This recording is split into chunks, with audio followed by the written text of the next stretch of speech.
The Lord's Supper. It was just before the Passover feast.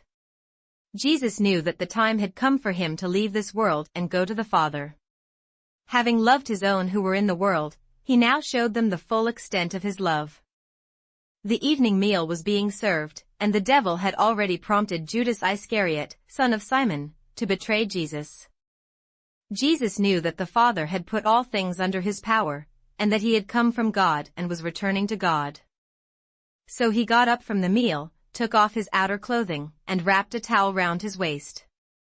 After that, he poured water into a basin and began to wash his disciples' feet, drying them with the towel that was wrapped round him. He came to Simon Peter, who said to him, "Lord, are you going to wash my feet?" Jesus replied, "You do not realize now what I am doing, but later you will understand." "No," said Peter, "you shall never wash my feet." Jesus answered, "Unless I wash you, you have no part with me."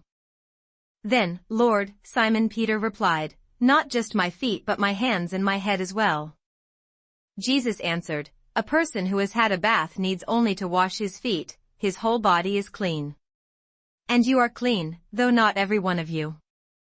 For he knew who was going to betray him, and that was why he said not everyone was clean. When he had finished washing their feet, he put on his clothes and returned to his place. "Do you understand what I have done for you?" he asked them. "You call me teacher and Lord, and rightly so, for that is what I am.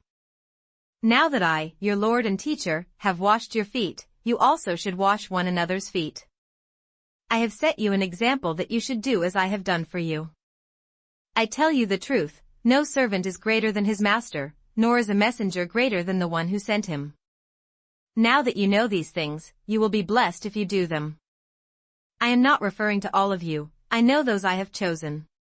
But this is to fulfill the scripture, 'He who shares my bread has lifted up his heel against me.' I am telling you now before it happens, so that when it does happen you will believe that I am he.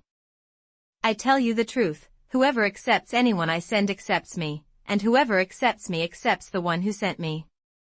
After he had said this, Jesus was troubled in spirit and testified, "I tell you the truth, one of you is going to betray me." His disciples stared at one another, at a loss to know which of them he meant. One of them, the disciple whom Jesus loved, was reclining next to him.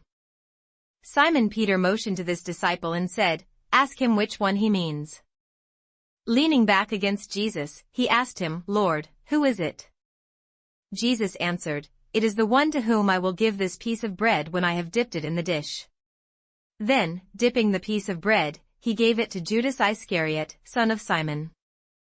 As soon as Judas took the bread, Satan entered into him. "What you are about to do, do quickly," Jesus told him. But no one at the meal understood why Jesus said this to him. Since Judas had charge of the money, some thought Jesus was telling him to buy what was needed for the feast, or to give something to the poor. As soon as Judas had taken the bread, he went out. And it was night.